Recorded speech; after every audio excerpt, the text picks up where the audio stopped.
সবাইকে স্বাগত concept wizard YouTube চ্যানেলে। বা তড়িৎ দ্বিমেরুর লম্ব সমদ্বিখণ্ডকের উপস্থিত কোনো বিন্দুতে ক্ষেত্র প্রাবল্যের মান নির্ণয়। একটা তড়িৎ দ্বিমেরু রয়েছে, আগের মতোই ছবি। তাহলে একটা তড়িৎ দ্বিমেরু রয়েছে, মাইনাস কিউ আধান, এখানে রয়েছে প্লাস কিউ আধান। একটা তড়িৎ দ্বিমেরু গঠন করছে। এদের মধ্যে দূরত্ব কত? 2l। 2l। এদের লম্ব সমদ্বিখণ্ডকের ওপর, মানে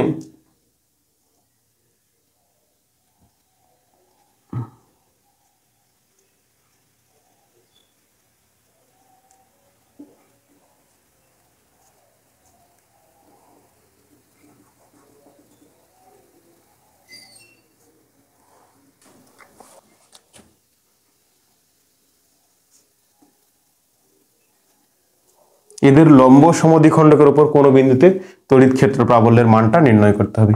তাহলে এদের লম্ব সমদ্বিখণ্ডকের উপর আমরা এই বিন্দুটা ধরলাম পি বিন্দু, এই বিন্দুতে তড়িৎ ক্ষেত্র প্রাবল্যের মান নির্ণয় করতে হবে।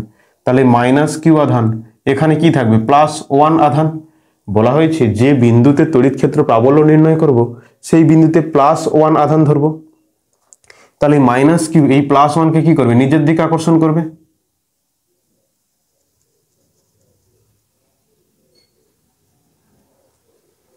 এই দিকে টানবে।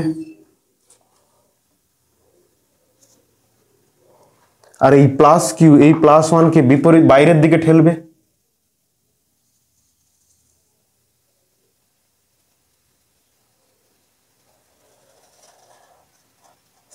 বাইরের দিকে ঠেলবে।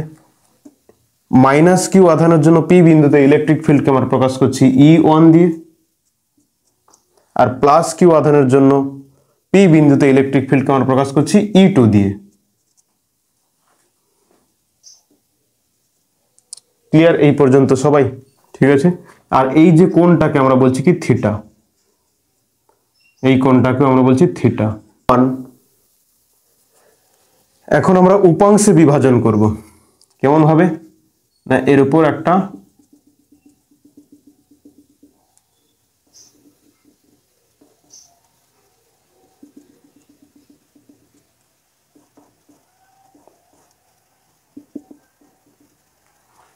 এখন আমরা উপাংশে বিভাজন করব।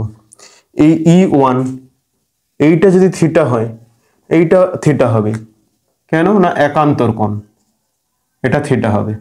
আবার এটা যদি থিটা হয় এইটাও থিটা হবে। দেখো এই দুটো সমান্তরাল, এইটা আর এটা সমান্তরাল আর এইটা ছেদক, তাহলে এটাও থিটা হবে।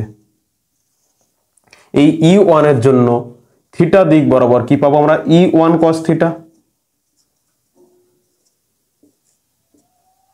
আর এই উলম্ব দিক বরাবর পাবো E1 sin থিটা। এই E2 এর জন্য আমরা থিটা বরাবর পাবো E2 cos থিটা। আর এই উলম্ব দিক বরাবর পাবো E2 sin থিটা।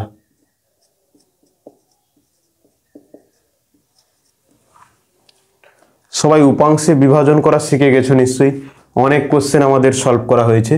তাহলে এখানে E1 sin থিটা আর এখানে E2 sin theta x y অক্ষের বিপরীত দিকে। এইটা যদি E2 sin থিটা y অক্ষের ধনাত্মক দিক হয়, এই E1 sin থিটাটা y অক্ষের ঋণাত্মক দিক। আর এই E2 cos থিটা আর E1 cos থিটা দুটো দেখছি x অক্ষের নেগেটিভ দিকের সঙ্গে আছে বা -x অক্ষ বরাবর আছে। এই E1 আর E2 এই দুটোর মান সেম হবে, E1 সমান E2 হবে। E1 সমান E2 কিভাবে? আমরা ইলেকট্রিক ফিল্ডের ফর্মুলা কি জানি? E সমান K dash Q divided by R square. তাহলে এখানটায় K ড্যাশ তো থাকবেই, Q মানে কোনটা? এই বিন্দুর জন্য আমরা এটাকে নাম দিয়ে দিলাম A, এটাকে নাম দিয়ে দিলাম B। তাহলে B বিন্দুতে অবস্থিত প্লাস কিউ আধানের জন্য তড়িৎ ক্ষেত্র কত হবে? K ড্যাশ Q আর R স্কয়ার মানে কত? এই যে অতিভুজটা। আচ্ছা এটা যদি পুরোটা 2l হয় তাহলে এইটুকু অংশ হবে l, এদিকটাও হবে l। আর আমরা ধরে নিয়েছি যে তড়িৎ দ্বিমেরুর থেকে r দূরত্বে পি বিন্দুতে তড়িৎ ক্ষেত্র প্রাবল্যটা নির্ণয় করতে হবে। তাহলে অতিভুজটা কত পাবো? এই অতিভুজটা পাওয়া যাবে, এখানে আছে আর, এখানে আছে এল, লম্বটা দেখছি আর, ভূমিটা এল, তাহলে অতিভুজ হবে আর স্কোয়ার প্লাস এল স্কোয়ারের রুট। এদিকেও সেম হবে আর স্কোয়ার প্লাস এল স্কোয়ারের রুট। এইটা দেখো ই সমান K dash Q by R square, কিউর মান তো এই বি বিন্দুতে প্লাস কিউ আধানের জন্য কিউ, আর আর স্কোয়ার মানে কি এই বি বিন্দু আর পি বিন্দুতে অবস্থিত যে দুটো আধান রয়েছে তাদের মধ্যে দূরত্ব, এই আর স্কোয়ার প্লাস এল স্কোয়ারের হোল স্কোয়ার হবে। তাহলে ই ওয়ান যদি আমরা লিখি তাহলে কি লিখবো? ই ওয়ান, ই ওয়ান মানে আমরা ধরছিলাম কি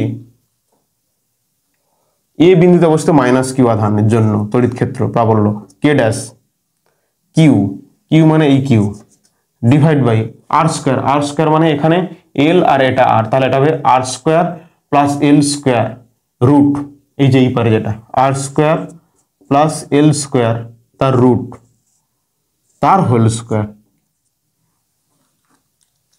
Q by R square. R মানে কত পেয়েছি? এই যে দূরত্ব, দূরত্ব মানে কি root over of R square plus L square, দূরত্বর whole square করতে হবে, এই যে হোল স্কোয়ার করে দেখাচ্ছে ই ওয়ান। ই টুর ক্ষেত্রে কি পাবো? ই টুর ক্ষেত্রে আমরা পাবো কে ড্যাশ কিউ, এই যে কিউ আধান আর দূরত্ব রয়েছে সেই একই আর স্কোয়ার প্লাস এল স্কোয়ারের whole square, R square plus L square তার রুটের হোল স্কোয়ার। তাহলে দেখো তো ই ওয়ান আর ই টু দুটো সমান পাচ্ছি, ই ওয়ান আর ই টু দুটো সমান, সমান আমরা কি ধরছি না ই, এর মানটা কত না এর মান হলো কে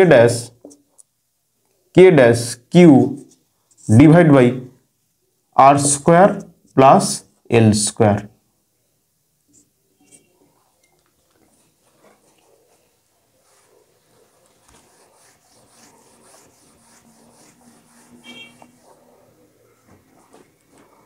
সবাই এই পর্যন্ত ঠিকঠাক করে বুঝতে পেরেছো? যদি বুঝতে পারো তাহলে পরের স্টেপটা দেখো, এদিকে আছে ই টু সাইন থিটা, এদিকে আছে ই ওয়ান সাইন থিটা। আমরা এক্ষুনি বললাম ই ওয়ান আর ই টু দুটো সমান, তাহলে এইদিকে ই টু সাইন থিটা আর ই ওয়ান সাইন থিটা পরস্পর বিপরীত দিকে হয়, এদের লব্ধি 0 হয়ে যাবে। তাহলে ওয়াই অক্ষ বরাবর মোট লব্ধি তড়িৎ ক্ষেত্র 0। তাহলে ই ওয়ান সাইন থিটা সমান ই টু সাইন থিটা, ই টু এবং ই ওয়ান সাইন থিটা ও ই টু সাইন থিটা পরস্পর সমান ও বিপরীত দিকে হয়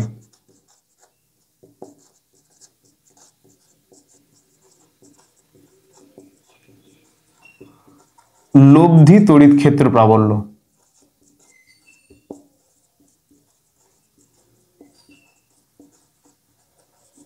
সমান 0, অর্থাৎ ওয়াই উপাংশ সমান 0। তাহলে ওয়াই উপাংশটা কি হয়ে গেল? 0 হয়ে গেল সম্পূর্ণরূপে। এখন আমাদের বিচার করতে হবে কি এক্স উপাংশ, এক্স উপাংশ।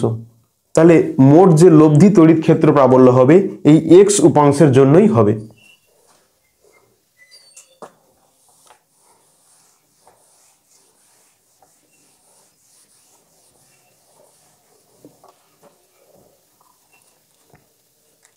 তাহলে ই লব্ধি সমান এদিকে আছে E one cos theta plus E two cos theta, E one cos theta plus E two cos theta সমান ই ওয়ান আর ই টু সমান, সমান কি ধরেছো ই, তাহলে বলতে পারো 2e কস থিটা। একে এখানে লেখা যায় 2e মানে কি K dash Q divide by R square plus L square, আর কস থিটা মানে কি ভূমি বাই অতিভুজ। এখানে যদি এই সমকোণী ত্রিভুজটা নাও এ পি আর একে নাম দিয়ে দাও ও, এ পি ও যদি সমকোণী ত্রিভুজ নাও বা এদিকে বি পি ও সমকোণী ত্রিভুজও যদি ধরো, তাহলে লম্ব দেখতে পাচ্ছ এই আর, ভূমি দেখছো এই এল, আর অতিভুজ আর স্কোয়ার প্লাস এল স্কোয়ারের হোল স্কোয়ার। তাহলে ভূমি কোনটা? এল, থিটার সাপেক্ষে যেটা থাকে সেটা ভূমি, তাহলে এল কস থিটা মানে ভূমি বাই অতিভুজ, এল ডিভাইড বাই অতিভুজ মানে কি আছে, আর স্কোয়ার প্লাস এল স্কোয়ার তার রুট আছে। তাহলে এটাকে যদি সমাধান করা হয় কি পাওয়া যাবে, 2k dash Q L divided by R square plus L square, এখানে আছে 1 আর এখানে 1/2 মানে হবে 3/2। তাহলে এখন কে ড্যাশটাকে আমরা বাইরে রাখলাম, K dash Q into 2l divide by R square plus L square to the power 3/2। এই যে কিউ ইন্টু 2l মানে কি পি, তাহলে K dash P divided by R square plus L square to the power 3/2। K dash P by R square plus L square to the power 3/2 হলো তড়িৎ দ্বিমেরুর অক্ষের উপর অবস্থিত কোনো বিন্দুতে লব্ধি ক্ষেত্র প্রাবল্যের মান। তাহলে ই নেট আমরা কি পেলাম, ই নেট বা ই লব্ধি কত পাওয়া গেল, K dash P divided by R square plus L square to the power 3/2। Clear?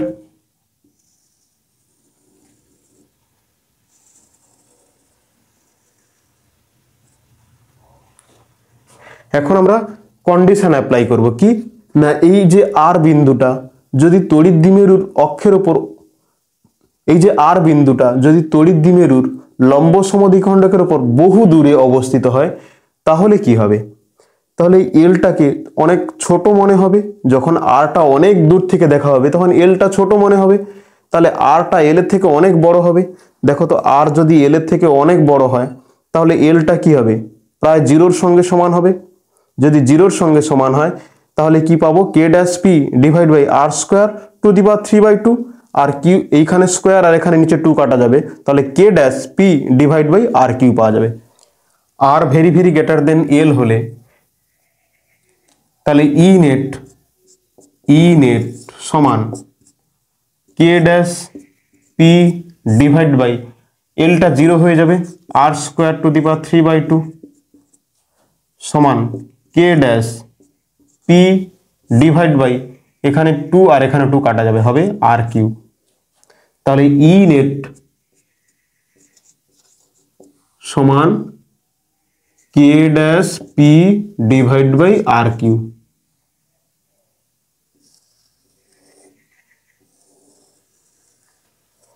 আর এর ভেক্টর ফর্ম কি হবে,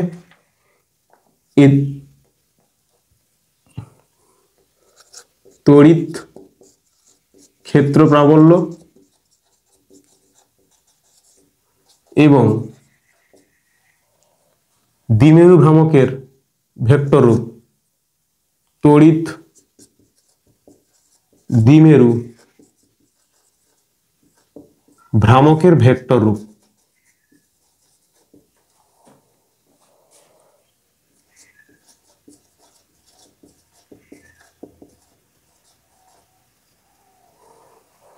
কত হবে না, E net vector minus K dash P divide by R cube. Minus কেন না, এখানে দেখছি তড়িৎ দ্বিমেরু ভ্রামকের দিকটা এ থেকে বির দিকে অর্থাৎ এক্স অক্ষের ধনাত্মক দিকে, আর তড়িৎ ক্ষেত্র প্রাবল্য দিক এক্স অক্ষের ঋণাত্মক দিকে। তাহলে ই নেটটা পাচ্ছি এই দিক বরাবর, আর তড়িৎ দ্বিমেরু ভ্রামক তার ডাইরেকশন মাইনাস থেকে প্লাসের দিকে, মানে এই দিক বরাবর পিটা। তাহলে দুটো বিপরীত দিকে হয় এদের যে ভেক্টর রূপটা মাইনাস আসবে, তাহলে ই নেট সমান পি ভেক্টর থাকবে divide by R cube. E net সমান minus K dash P vector divide by R cube. যদি শূন্য বা বায়ু মাধ্যম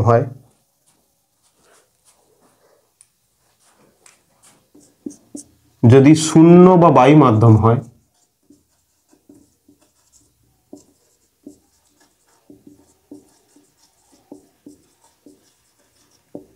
কে ড্যাশ সমান 1, তাহলে আমরা কি পেয়ে যাব ই নেট সমান minus P vector divide by R Q.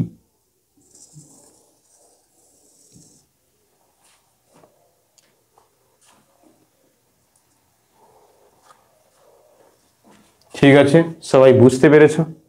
ভালো করে মন দিয়ে পড়বে।